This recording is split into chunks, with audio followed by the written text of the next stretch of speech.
1.5 million homes. That was the promise. That was the headline. That was the number splashed across every newspaper, repeated in every speech, and used to win votes across the country. 1.5 million new homes built in this parliament. It sounded ambitious. It sounded transformative. It sounded like finally, someone was going to fix Britain's housing crisis once and for all. But here is the truth that no one in government wants to admit. That promise is collapsing. Not slowly, not gradually. It is falling apart right now, in real time, and the consequences for everyone in this country, whether you are a landlord, a tenant, a first-time buyer, or someone just trying to find a place to live, are going to be devastating. I've spent weeks digging into the numbers, speaking to developers, talking to planning officers, interviewing builders on the ground. And what I have uncovered is genuinely alarming. The gap between what the government is promising and what is actually happening on the ground is not just large. It is enormous. It is unbridgeable with current policies. And the people who are going to suffer most are ordinary working people who just want somewhere decent to live.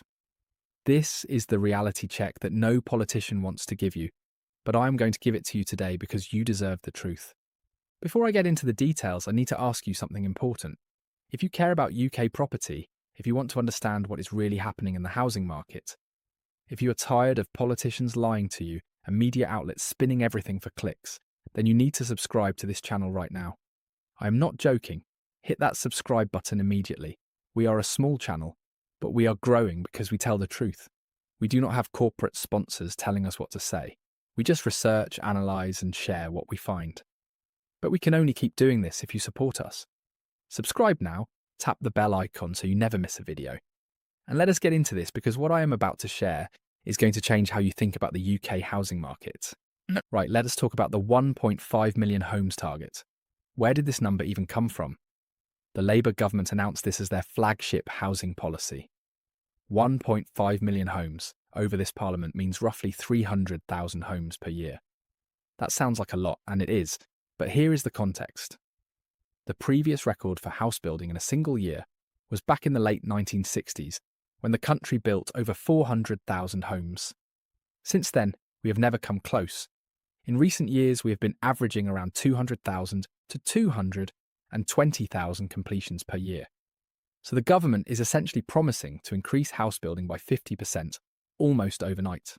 And they are promising to do this while simultaneously implementing policies that make building harder, more expensive, and more risky for developers.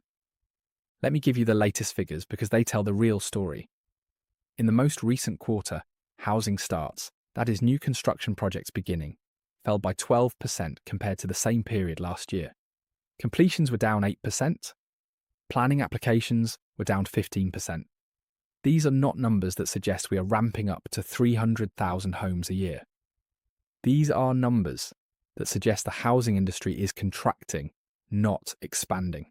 The direction of travel is completely wrong. We are going backwards when we need to be sprinting forwards. So what is going wrong? Why is the 1.5 million homes promise collapsing before it even really started? The answer is complicated, but I'm going to break it down into the key factors that are killing this target. And I promise you by the end of this video, you will understand exactly why this promise was always going to fail and what it means for you personally. The first factor is the planning system. Now I know planning reform's not the most exciting topic, but stay with me because this is absolutely critical. The planning system in England is fundamentally broken. It takes an average of 5 years to get a major housing development from initial concept to breaking ground. 5 years of consultations, objections, appeals, environmental assessments, design reviews, and bureaucratic delays. And that is for projects that eventually get approved. Many never make it through at all. The government talks about planning reform, they announce new policies, they give speeches about cutting red tape. But the reality on the ground has not changed.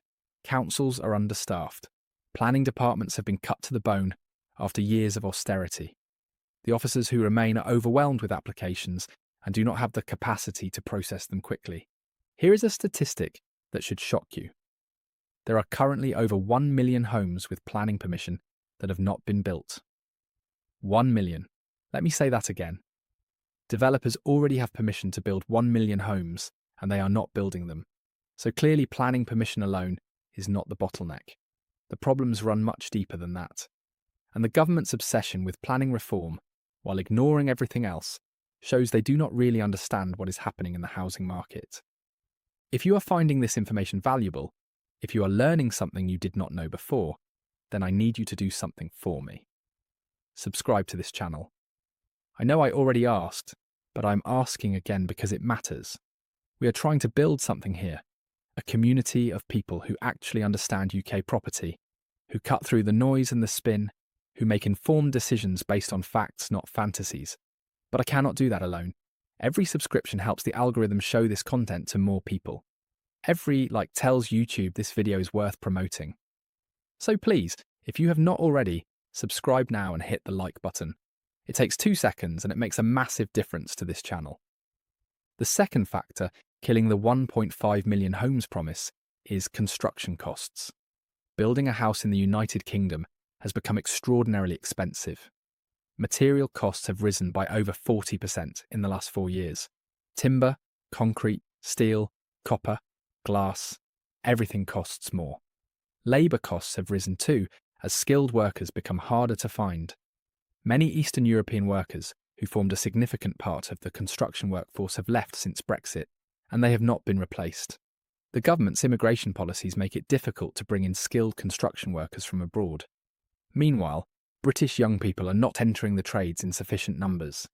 The average age of a bricklayer in the UK is now over 50. When these workers retire, who is going to replace them? The combination of high material costs and labour shortages means that building a house today costs significantly more than it did 5 years ago. But here is the problem. House prices in many areas have not risen enough to compensate. In some regions, they have actually fallen. So developers are looking at schemes where the cost of construction exceeds what they can sell the finished homes for. Why would any rational business build homes at a loss? They would not. So they do not. They sit on their land banks, they wait for conditions to improve, and the homes do not get built. The government can announce all the targets it wants. If the economics do not work, developers will not build. The third factor is interest rates and financing. The construction industry runs on debt. Developers borrow money to buy land, to pay for materials, to cover wages during the build period. They then sell the completed homes and repay their loans.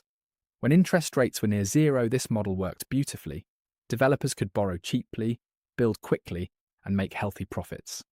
But interest rates have risen dramatically over the past 2 years. The cost of development finance has doubled or even tripled. For smaller developers especially, this is devastating. Many simply cannot afford to borrow at current rates. They have paused projects, they have shelved plans, some have gone bust entirely. The number of small and medium-sized house builders has collapsed over the past decade. We used to have thousands of small builders constructing a few homes each. Now we have a handful of giant corporations dominating the market. And those corporations, the Barratts and Persimmons and Taylor Wimpey's of this world, they are not charities. They are publicly traded companies answerable to shareholders. They will only build homes when they can make acceptable profit margins. If market conditions do not support that, they slow down. They build fewer homes. They protect their margins and their share prices, hoping that these corporations will suddenly ramp up production out of patriotic duty or social conscience is naive to the point of delusion. The fourth factor is the green belt. The government has made noises about reforming green belt rules, reclassifying some land as grey belt, allowing more development on the edges of cities and towns. But the reality is that green belt reform is politically toxic. The moment any specific site is proposed for development, local opposition materialises. Councillors who support development lose their seats. MPs receive thousands of angry letters. Campaign groups form overnight. Legal challenges are filed. The whole system is designed to prevent change, and it works extremely well at doing exactly that. I want to be clear about something. I am not saying the green belt should be concreted over entirely. There are genuine environmental and quality of life arguments for protecting some green spaces. But the green belt as currently defined includes vast amounts of land that is not particularly green or valuable. Scrubby fields next to motorways, former industrial sites that have been left to rewild, land that is already semi-urban in character. Reforming the green belt to allow development on this kind of land makes sense, but the political courage to do it is completely absent. The government makes announcements. Councils ignore them. Nothing changes. The homes do not get built. Right, I have covered 4 major factors, but there is so much more to this story. Before I continue, I want to say something directly. If you are watching this video all the way through, you are exactly the kind of person this channel is made for. Someone who wants real information, not sound bites. Someone who is willing to spend 15 minutes understanding a complex issue rather than just reading a headline and moving on. I make these videos for people like you, but I need your help to reach more people like you. The YouTube algorithm is brutal. Small channels struggle to get seen. The only way we grow is through subscribers, likes, comments, and shares. So please, if you have not subscribed yet, do it now. If you have subscribed but have not hit the bell, tap it now so you get notified when I post new videos. And when this video ends, share it with someone who needs to see it. Send the link to a group chat. Post it on social media. Help me spread the word. Together we can build something valuable here. The 5th factor, destroying the 1.5 million homes promise, is the affordable housing requirement. Now, on the surface, requiring developers to include affordable homes in their schemes sounds like a good thing. Who could object to affordable housing? But here is how it actually works in practice. Councils require a certain percentage of any new development to be affordable housing. This might be 20%, 30%, or even 50% in some areas. The affordable homes are sold or rented at below market rates, which means the developer makes less profit on those units. To compensate, they need to make more profit on the market rate homes. But if the market rate homes are already barely profitable due to high construction costs, the whole scheme becomes unviable. What happens next is a process called viability negotiation. The developer goes to the council and says, look, we cannot make this scheme work with 30% affordable housing. We need to reduce it to 15% or 10% or sometimes 0. Councils, desperate to see any homes built at all, usually agree. So we end up with developments that have far fewer affordable homes than planned. Or we end up with no development at all because the negotiations break down. Either way, the people who need affordable housing the most are the ones who lose out. The government could solve this by funding affordable housing directly, by having the state build social housing the way it used to in the post-war decades. But that would cost money, real money, tens of billions of pounds. And this government, like every government for the past 40 years, is unwilling to make that investment. They prefer to try to force private developers to provide affordable housing through the planning system. It does not work. It has never worked. It will never work at the scale required. But they keep doing it anyway, because it allows them to claim they are addressing affordability without actually spending any money. The 6th factor is water. Yes, water. You probably have not heard much about this in the mainstream media, but it is becoming a critical constraint on house building in many parts of England. Water companies are increasingly refusing to guarantee supply for new developments. They are saying we do not have enough water to serve additional homes. We do not have enough sewage capacity to handle the waste. Until we upgrade our infrastructure, which will take years and cost billions, we cannot support new development. In some areas, planning permissions are being refused purely on water grounds. In other areas, developments are being delayed indefinitely while water infrastructure catches up. This is not a theoretical problem. It is happening right now, today, and it is getting worse. Climate change is making it worse still. Droughts are becoming more common. Aquifers are depleting. Rivers are running lower. At the same time, the population is growing, and water demand is increasing. The water companies, which were privatised decades ago and have paid out billions in dividends to shareholders while underinvesting in infrastructure, are now unable to cope. The chickens are coming home to roost, and one of the casualties is house building. The 7th factor is the nutrient neutrality rules. This is related to water but deserves its own mention because it has paralysed house building in large parts of the country. Under environmental regulations, new developments cannot add additional nutrients, primarily nitrogen and phosphorus, to protected waterways and habitats. This sounds reasonable. Nobody wants to pollute rivers and destroy ecosystems. But the practical effect has been to block tens of thousands of homes in areas where nutrient neutrality cannot be achieved. Developers have to offset their nutrient outputs by taking agricultural land out of production, creating wetlands, or buying credits. These solutions are expensive, complicated, and often unavailable. Meanwhile, the homes do not get built, and the housing crisis deepens. The government has talked about reforming nutrient neutrality rules. They have proposed various solutions and workarounds, but environmental groups challenge every change in court. Legal uncertainty persists. Developers, understandably, do not want to start projects that might be blocked halfway through by a court ruling. So they wait. And while they wait, the housing shortage gets worse, rents go up, and ordinary people suffer. Are you still with me? Good, because I'm about to get into what all of this means for you personally. But first I have to ask again, have you subscribed yet? Seriously, I can see the analytics. I know that most people watching this video are not subscribed. You are watching the content, you are getting the value, but you have not hit that button. Why not? It costs you nothing. It takes 1 second, and it helps this channel survive and grow. We do not run ads, we do not have sponsors. We just make videos and hope that people appreciate them enough to subscribe and support us. So please, do it now. Subscribe to UK Property Info. Join this community. Help us help you understand what is really happening in UK property. So what does the collapsing 1.5 million homes promise mean for you? Let me break it down by who you are. If you're a first-time buyer, hoping that a flood of new homes would bring prices down and make home ownership affordable, I have bad news. It is not going to happen. Prices are not going to crash. Supply is not going to surge.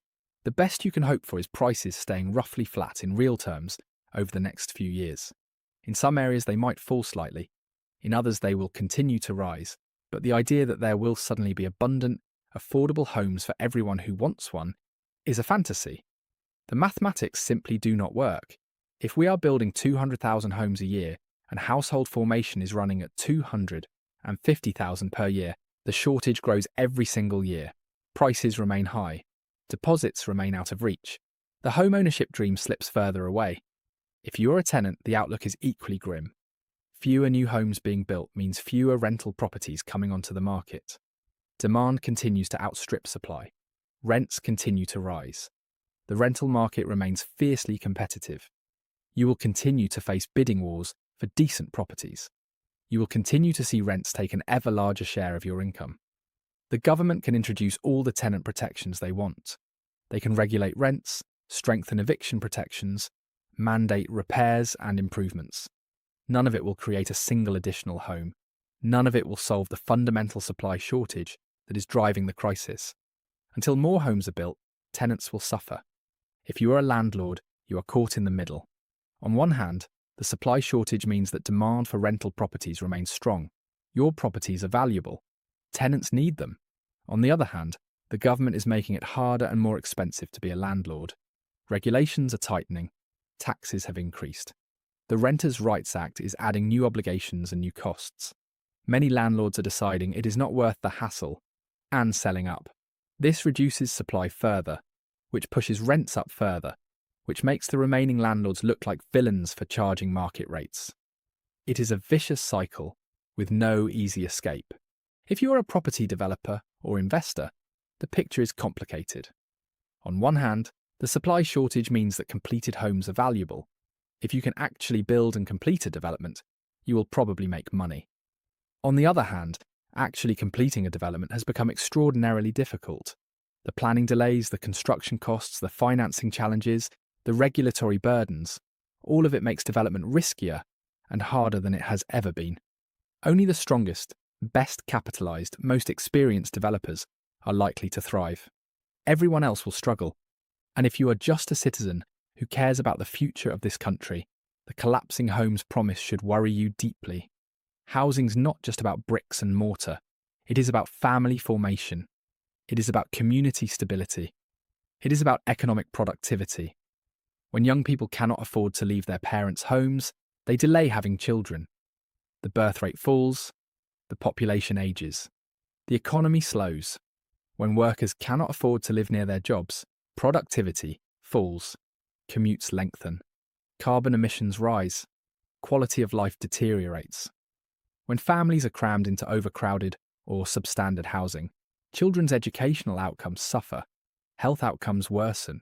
Social problems multiply. The housing crisis is not just a housing crisis, it is a crisis of national well-being. And the government's failure to address it, their broken promises and empty targets, will have consequences that echo for generations. So what can actually be done? Is there any hope at all?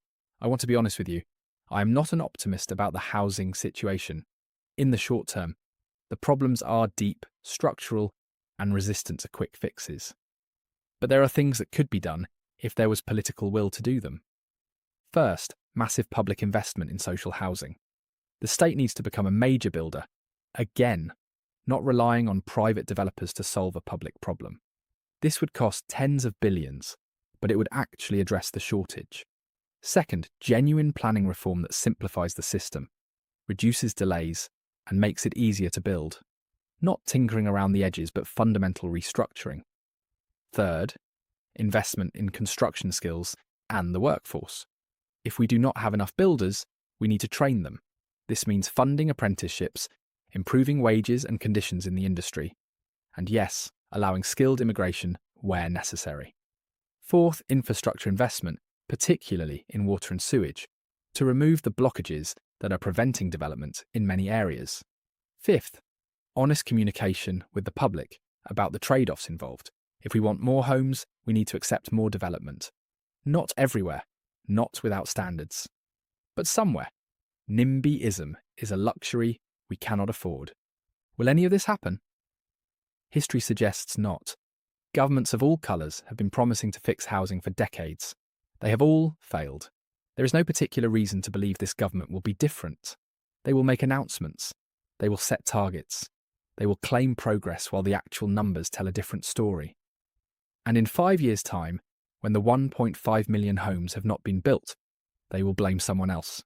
The previous government, the planning system, the developers, anyone but themselves. This is why channels like this one matter. We hold power to account.